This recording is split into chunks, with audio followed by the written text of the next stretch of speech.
Hi, second grade. Happy Monday.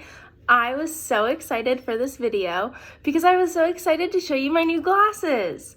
Now, I normally don't wear glasses. I don't need them for my eyesight, but after being on my phone and looking at the computer all day, every day last week, I started to get really bad headaches and my eyes hurt. So I got these really cool glasses that are supposed to prevent the harmful rays from the screens. I don't know, I just thought it would give me some extra protection. And also I think they make me look kind of cool, maybe a little smarter too. But I had a really hard time buying them because there's so many different glasses out there. And so I had to compare and contrast two different types of glasses before I could decide which one I wanted to buy. Which connects perfectly to what we're doing today because we're learning all about comparing and contrasting. Let's make an anchor chart. All right, second grade, I went ahead and started our anchor chart for us. So up here in green, I have compare. When you compare something or two things, you look at what is alike. So our definition is to tell how two or more things, qualities, or events are alike. Down here, we have contrast. And contrast is when you look at the differences. So to tell how two or more things are different. Now, sometimes it's hard to keep these words straight.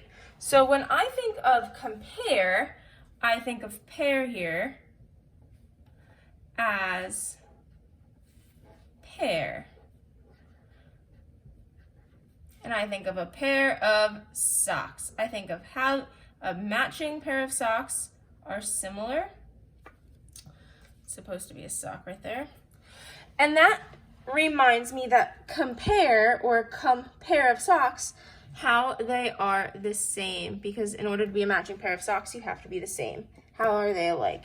And contrast, well, if I know compare is the same or how they're alike, I know contrast is different.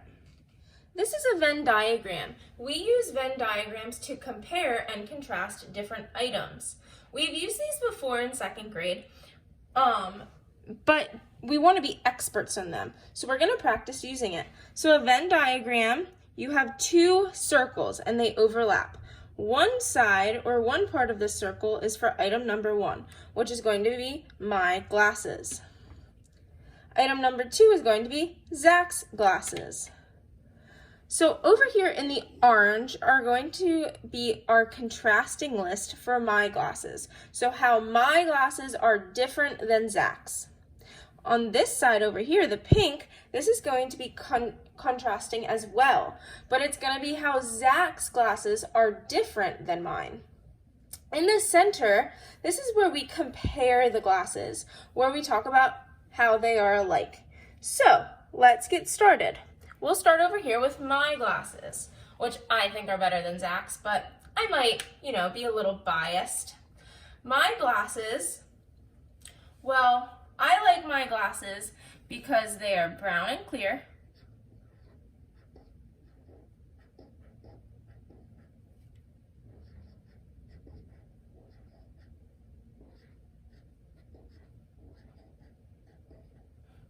And that's different from Zach's glasses. My glasses are brown and clear, Zach's aren't. What color are Zach's glasses? Very good. Zach's glasses are black.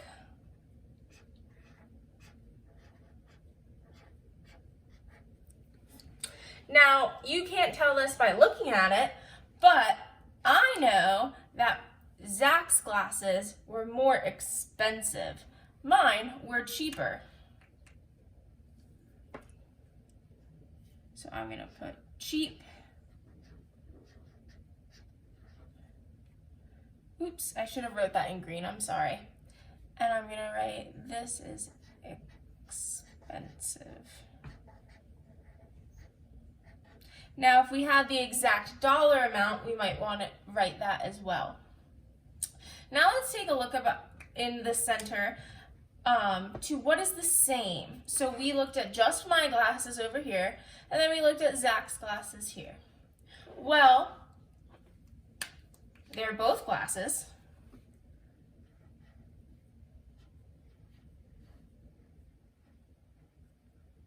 They have the same frame. And for those of you who don't wear glasses or don't know anything about glasses, a frame is this overall shape here. And they both protect eyes from screens.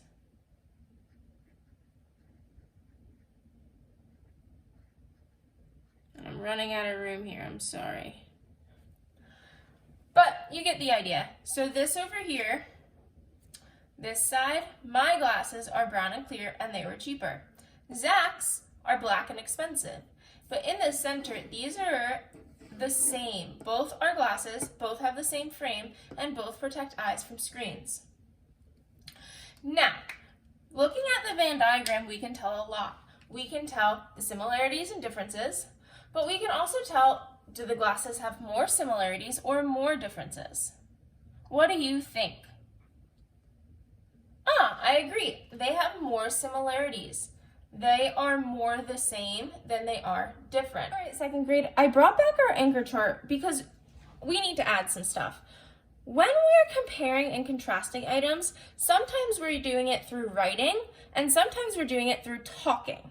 And there are certain words that you use when you're comparing items and certain words you use when you're contrasting items. So I want to talk about that.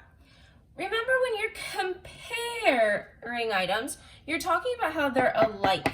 So we use words like same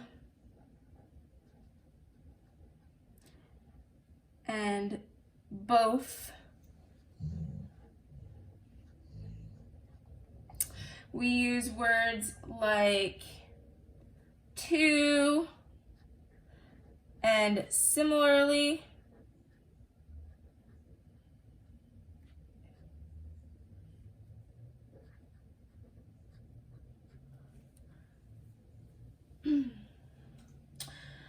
Now, these words are very different than the words we use to contrast, because when we are talking about how items contrast, how are they different, we're not going to use same or both or two or similarly, but instead we're going to use words like different,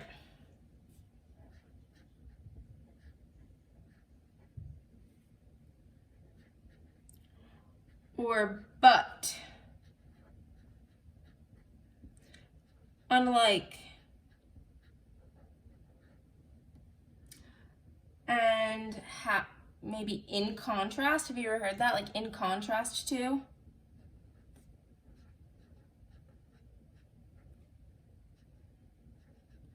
We might also use however. Now let's talk about some of these. If I was comparing two things, let's say I was comparing Nash and another dog, I would say they are both dogs. That's comparing how they're alike. But if I was comparing Nash to a solid black dog, I would say they are both dogs. However, Nash has different colors and the other dog is black. Let's try another example. If I was going to compare and contrast these two pens, I might say they are the same type of pen, but they are different colors. These words help us compare and contrast when we're speaking and when we are writing. Second grade, as you just saw, we use a lot of different things to compare and contrast. We use a Venn diagram to organize our comparisons and our contrasts. We also use words when we're describing items and comparing them and contrasting. But what do we compare and contrast? Well, we can compare and contrast a lot of different things. We can compare and contrast objects we're about to buy. We can compare and contrast characters in a book, or we can compare and contrast different books. We can compare and contrast items in our life, like dogs versus cats, or humans versus dogs, or dogs versus aliens if you really wanted to.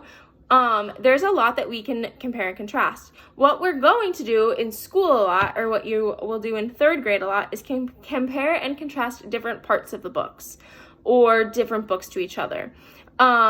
You might compare and contrast different settings or 2 different characters. We are going to together read a text and compare and contrast for practice. So follow me. All right, 2nd grade. So I'm going to go ahead and read this text, Birds and Bats, so I can infer it is about birds and bats. And then we're going to compare and contrast a couple things. So let's begin. Birds and bats are both animals that fly, but they are very different. Birds are hatched from eggs and have feathers. They have beaks and sleep in nests. Bats are mammals. They are born alive and are covered in fur.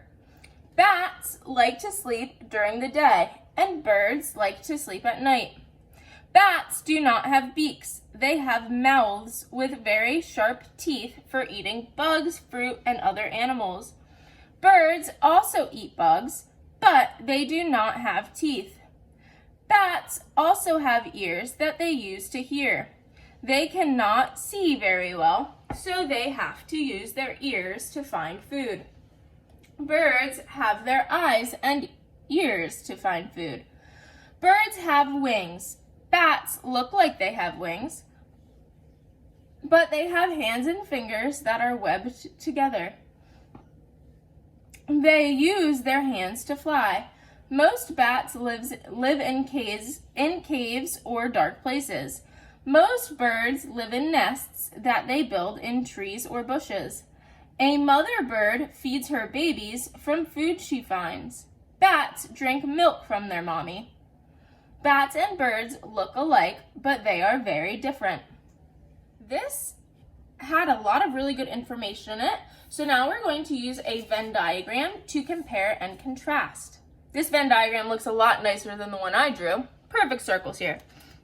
On this side, we have all about bats. On this side, we have all about birds. And in the center, we have information about both of them. So let's begin. Covered in feathers. Are bats covered in feathers? Are birds covered in feathers? Or are both of them covered in feathers? What do you think? Oh, I couldn't agree more. It is definitely the birds.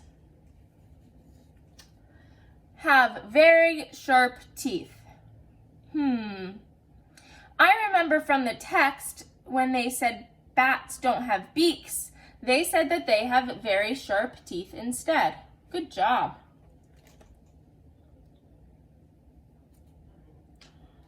They have fur.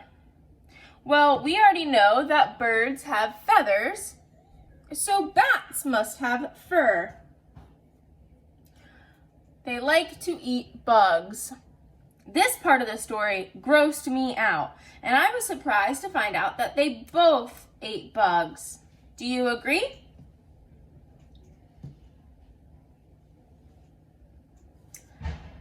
They have beaks. Well, we see that bats have very sharp teeth. Birds are the ones that have beaks. And can fly. The very beginning of our sentence, or of our text, the very first sentence of our text said, birds and bats are both animals that fly. So we know that they are both flying animals. Great job, 2nd grade. We completed our Venn diagram. We completed it with information just about bats, about information just about birds, and information about both of them. So we contrasted, and compared. Fantastic job. Alrighty, 2nd grade, if you think that you can take 2 objects and look at their similarities and differences, or how they're alike and different, then you can compare and contrast. That means you can check off our I can statement. Great job, 2nd grade. If you have any questions about comparing and contrasting, don't hesitate to reach out to me. Also, for a challenge, today you can pick my challenge to you today is to pick 2 items in your life, or maybe yourself and a sibling, and compare and contrast them. You can make a Venn diagram and tell me the similarities and differences between yourself and your sibling, or maybe you're gonna compare and contrast yourself with your dog, or maybe you're gonna compare and contrast your dog and your cat. But if you're up for it, that's my challenge to you today. Have a great evening, and I'll see you tomorrow. Bye.